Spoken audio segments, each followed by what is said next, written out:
बहू कमाए या रोटियां बनाए, ये क्या है बहू? कैसी रोटी बनाई है? एक भी फूली नहीं है, ढंग से सिकाई भी नहीं हुई है और गोल भी नहीं है। 28 की हो गई हो और रोटी बनाना तक नहीं आता है। मैं तो 8 साल की उम्र से ही रोटी बना रही हूँ, एकदम गोल और फूली हुई रोटी बनाती हूँ। तेरे ससुर जी तो एक कौर भी नहीं खाएंगे, खाने से ही मतलब नहीं है। रोटी की कुछ सीरत भी होनी चाहिए। मेनका जी ने नई नवेली बहू कनिका को जोर से डांटा। कनिका के हाथ जो रोटी बना रहे थे एकदम से थम गए। अपनी सास से उसे इस तरह की प्रतिक्रिया की जरा भी उम्मीद नहीं थी। कनिका ने आईआईटी किया था और अच्छी मल्टीनेशनल कंपनी में नौकरी करती थी। शुरू से ही पढ़ाई और अन्य गतिविधियों में सक्रिय रही थी। स्कूल समय में उसने काफी इनाम जीते थे और वो एक माधवी छात्र रही थी। स्कूल से जब भी घर आती तो दादी कस्तूरी देवी टोका देती थी। अब तो बड़ी हो गई है, इसे रोटी बनाना तो सिखा और चूल्हे चौके का काम भी करवाया कर, नहीं तो ससुराल जाएगी और हमारी नाक कटवा देगी। यही सुनने को मिलेगा कि माँ ने कुछ सिखाया नहीं है। हमारी बरसों पुरानी इज्जत का क्या होगा? माँ जी अभी वो छोटी है और उसे पढ़ाई और अन्य गतिविधियों से समय ही नहीं मिलता कि वो रोटी बनाना सीखे। पहले पढ़ाई जरूरी है, रोटी तो बाद में भी सीख लेंगी। कनिका की माँ रश्मि उनको समझाती थी, आग लगे ऐसी पढ़ाई को आजकल की लड़कियां बस पढ़ाई करती हैं। घर परिवार को चलाने के लिए रोटी भी जरूरी है। सुबह शाम पेट भरने के लिए रोटी चाहिए, पढ़ाई नहीं। कस्तूरी देवी चिल्लाकर कहती रहती थी। रश्मि सास की बात को अनसुना कर देती, क्योंकि रश्मि ने जीवन का एक ही लक्ष्य ठान रखा था कि उसकी बेटी पढ़ लिख कर अपने पैरों पर खड़ी होगी। वो भी तो सालों से गर्म नरम फूली हुई रोटियां बना रही है। उसे क्या मान सम्मान और इज्जत मिल गई है? सास ने उसका सदा ही तिरस्कार किया है। केवल रोटी बनाने से इज्जत नहीं मिलती, लड़कियों को अपने पैरों पर खड़ा होना बहुत जरूरी है। सदियों से स्त्रियां रोटी ही तो बनाती आ रही हैं। स्त्री का जीवन का एकमात्र उद्देश्य केवल रोटी बनाकर ससुराल वालों को खुश करना ही नहीं है। रश्मि रोज कनिका को कहती और उसे अच्छे से पढ़ाई करने की प्रेरणा देती थी। दादी कुछ कहती तो कनिका गुस्सा हो जाती थी, पर रश्मि उसे ये ही समझाती, जीवन में सफल होना है तो खुद को मजबूत बनाना होगा। लोगों और रिश्तेदारों की बातों को दिल पर नहीं लेना है। तुझे मानसिक संतुलन बनाकर अपनी पढ़ाई पर ध्यान देना है। आईआईटी की प्रवेश परीक्षा पास करके बीटेक करना ही है। रश्मि कनिका का उत्साह बढ़ाती रहती थी। कनिका अपनी तैयारी में लगी हुई थी। एक तो स्कूल की पढ़ाई और प्रवेश परीक्षा की घंटों की तैयारी करती थी और कोचिंग क्लासेस जाती थी और पढ़ाई भी करती थी। कब सुबह से रात होती थी कनिका को पता ही नहीं चलता था। वो थक कर चूर हो जाती थी। रातों को जगना और दिन भर इतनी मेहनत करती थी। एक दिन रश्मि की तबीयत खराब हो गई थी तो घर में खाना नहीं बना। कस्तूरी देवी तो वर्षों पहले रसोई से संन्यास ले चुकी थी। उस दिन उन्होंने कनिका को खूब सुनाया, लड़की की जात है और तू रोटी भी नहीं बना सकती है। तेरी उम्र में तो मैं 10 लोगों का खाना बना देती थी। कनिका ने भी सुना और अनसुना कर दिया। उसके पापा ने बाहर से खाना मंगवा लिया। नरेश जी भी चाहते थे कि उनकी बेटी अपने पैरों पर खड़ी हो जाए। वो भी अपनी माँ को समझाते थे कि माता पिता का प्यार हर बेटी को मिलता है, पर उसे अपने पैरों पर खड़ा करने का सपना हर माता पिता आजकल देखते हैं। पहले का जमाना अलग था। बेटी की शादी करके उसकी जिम्मेदारी पूरी कर दी जाती थी, लेकिन आजकल माहौल बदल गया है। सब अपनी बेटी को आत्मनिर्भर देखना चाहते हैं। उसके लिए सारे संसाधन उपलब्ध कराते हैं, आर्थिक सहयोग करते हैं ताकि बेटी अपने लक्ष्य को छू ले। मैं भी चाहता हूँ कि कनिका नौकरी जरूर करें। अच्छा कमाएगी तो रोटी बनाने वाली रख लेगी। सिर्फ घरेलू काम और रोटी सीखने के लिए उसका भविष्य दांव पर लगा देना तो ठीक नहीं है। अपने बेटे नरेश की बात सुनकर भी कस्तूरी देवी मुंह बना लेती थी। उन्होंने पुराना जमाना देखा था और आजकल के जमाने में बहुत कुछ बदल गया है। तब लड़कियों को थोड़ा सा बड़ा होते ही चौके का काम सिखाया जाता था। 12-13 साल की लड़की पूरा घर संभाल लेती थी। उनकी अपनी सोच थी, पर पुरानी सोच से नई पीढ़ी का भविष्य तो नहीं चल सकता है। कनिका का परीक्षा परिणाम घोषित हुआ और वो सफल हो गई। अब उसे आगे की पढ़ाई के लिए बाहर जाना था, पर कस्तूरी देवी को इसमें भी अड़चन थी। बेटी घर की इज्जत होती है, कॉलेज में लड़के भी होते हैं, दोनों का साथ पढ़ना सही नहीं है। बाहर लड़की को भेजना भी सुरक्षित नहीं है। कुछ ऊंच नीच हो गई तो कल को हमारी नाक कट जाएगी, तो हम समाज को क्या जवाब देंगे? फिर इससे शादी कौन करेगा? माँ जी, मुझे अपनी बेटी और अपने दिए गए संस्कारों पर पूरा विश्वास है। मेरी परवरिश कभी गलत नहीं हो सकती है। मुझे अपनी बेटी का भविष्य बनाना है।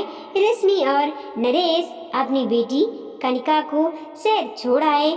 कनिका मन से पढ़ रही थी। वो जब भी छुट्टियों में आती तो कस्तूरी देवी एक ही रात अलापती थी कि अब तो इसे रोटी बनाना सिखा दो।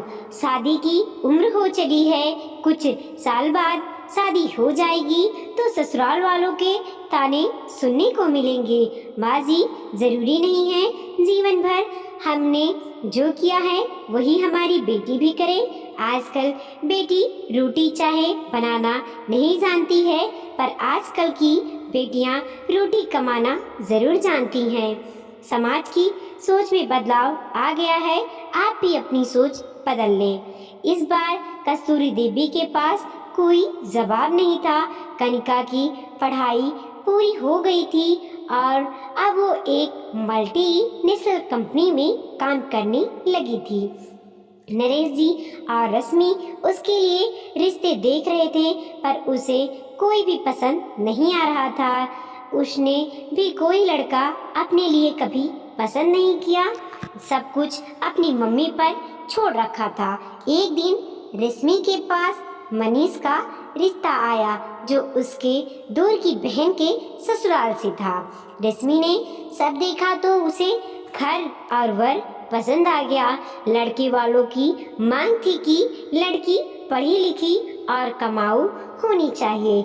मनीष को भी कनिका पसंद आ गई और घर वालों को भी रिश्ता अच्छा लगा। रिश्ता पक्का होने से पहले रश्मि ने कनिका की होने वाली सास को बता दिया था कि कनु शुरू से ही पढ़ाई में होशियार रही है, तो इसे कभी खाना बनाने का समय ही नहीं मिला। कनिका को रोटी बनाना नहीं आता है। मेनिका जी मुस्कुरा कर बोली, हमें तो नौकरी वाली बहू चाहिए। सही तो है, पढ़ाई की है तो चौके के काम सीखने का समय ही नहीं मिला होगा। और उन्होंने रिश्ता पक्का कर दिया। मनचाहा घर और वर पाकर कनिका बहुत खुश थी। दोनों की शादी अच्छे से हो गई।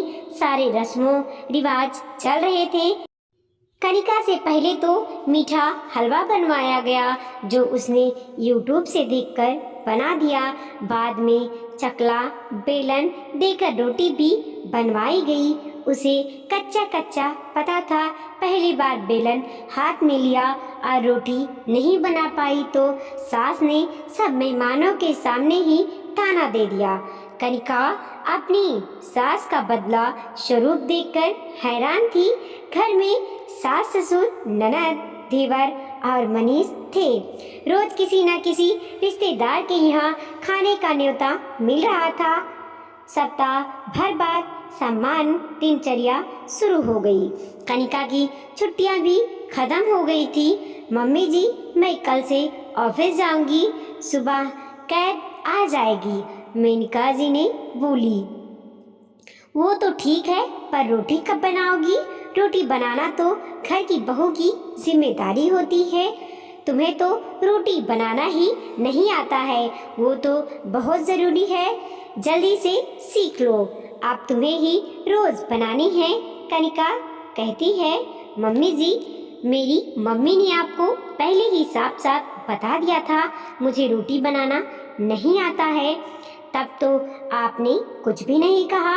आपको नौकरी करने वाली लड़की चाहिए थी और मैं नौकरी करती हूँ। ये क्या बात हुई? बहू रोटी भी फुलाए और नौकरी करके कमाए भी, दोनों काम तो नहीं हो सकते हैं। मैंने रोटी बनाने के लिए पढ़ाई नहीं की थी, मुझे अपने पैरों पर खड़ा होना था, जीवन अपने हिसाब से जीना था। मैं उन महिलाओं में से नहीं हूँ जो सुबह 5 बजे उठकर पूरे घर का खाना बनाएगी, ऑफिस में दिन भर काम करेगी और थक हार कर जब घर आएगी तो वापस रोटियां बनाएगी।